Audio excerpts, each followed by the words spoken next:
Frank, we've been talking about market research. Why don't we go look at some of the research operations you have here?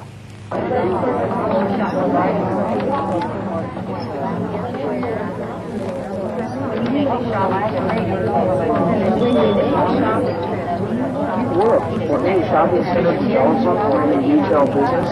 And the next is, a shopping problem. And when you make the shopping center. Tell us a little bit about what's going on right here. This is a very typical of a telephone interviewing research center. Our particular company has about 6 of these around the country. Other research organizations would also have a similar. About 60 to 65% of all the interviews accomplished in the country now are done by telephone.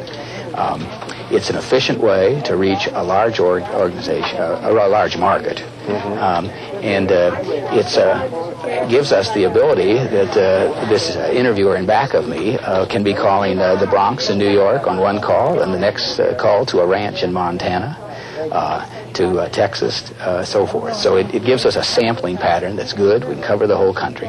So I assume that the computers pick up all the information as it's come in. It's put right into the computer, and it can do the tabulation and everything right from there. Is that correct?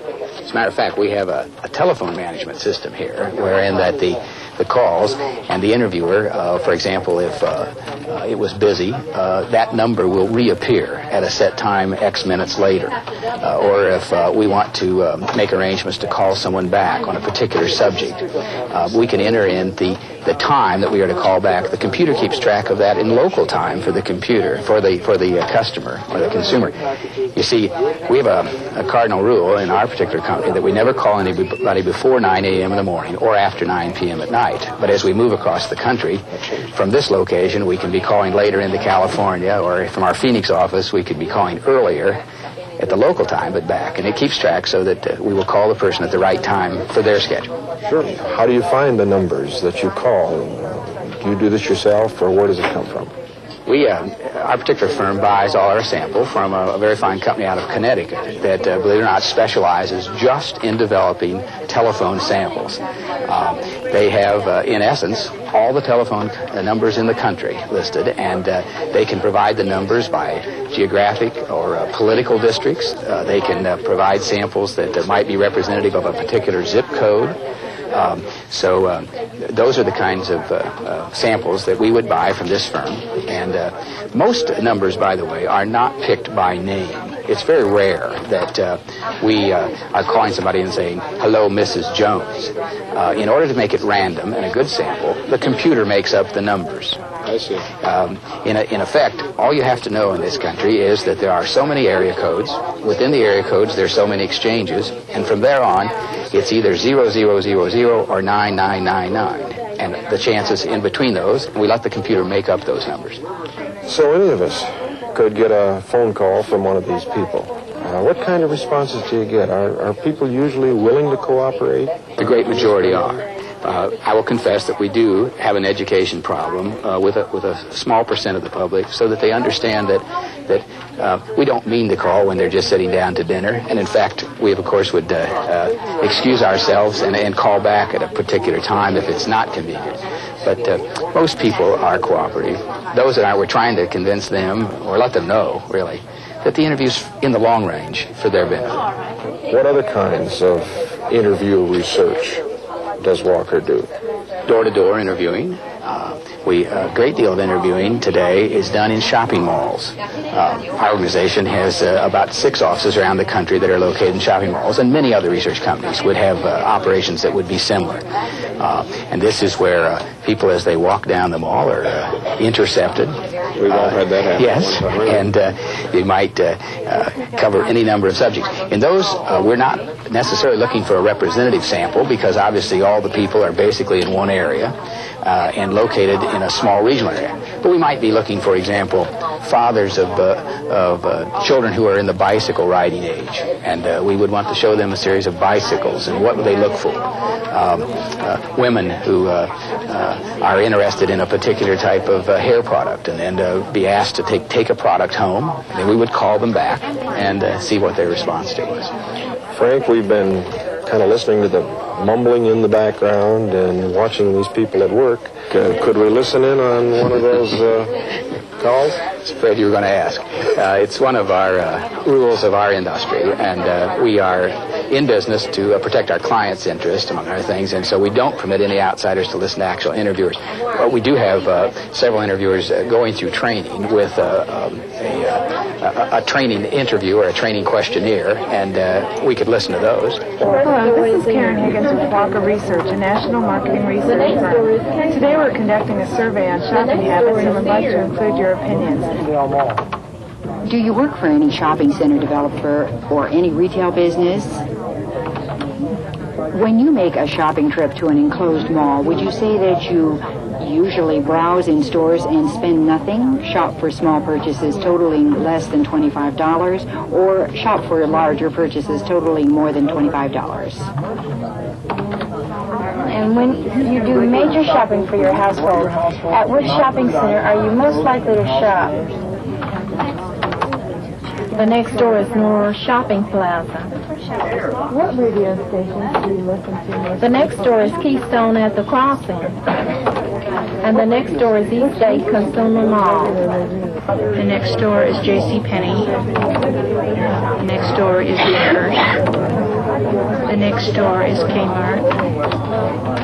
And what radio stations do you listen to most frequently?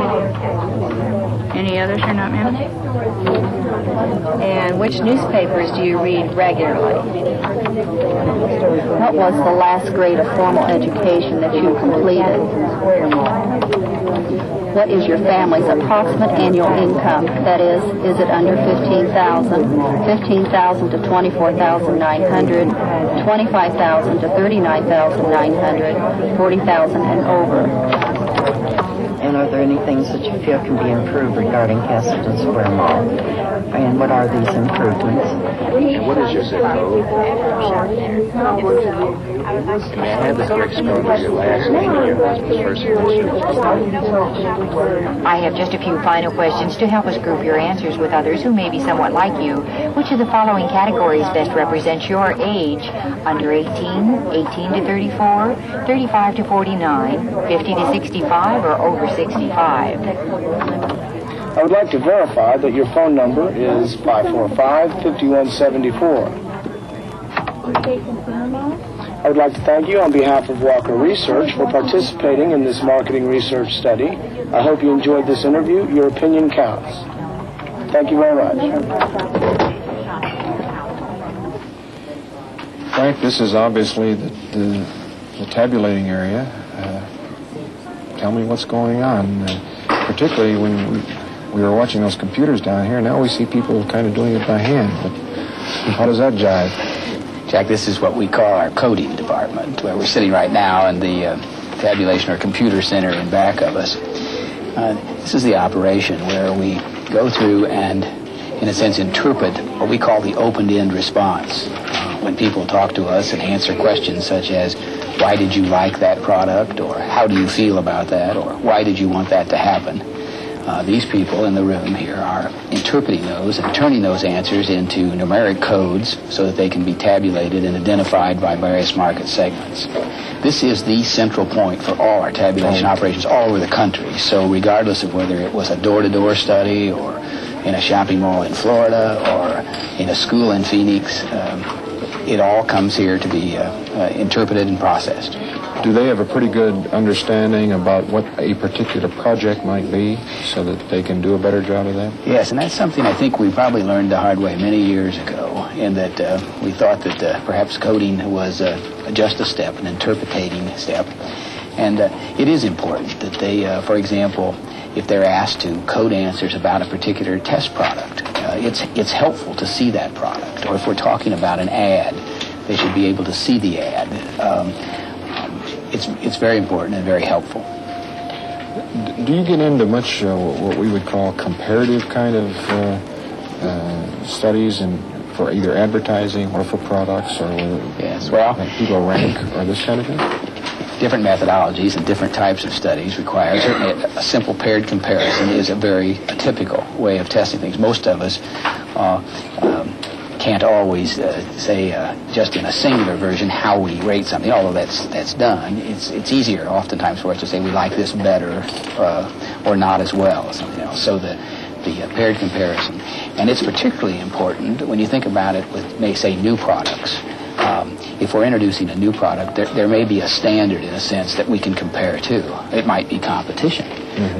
If the competitor's product in a paired comparison can be beaten, then we have, our client has a leg up, so to speak, in that they have a superior product.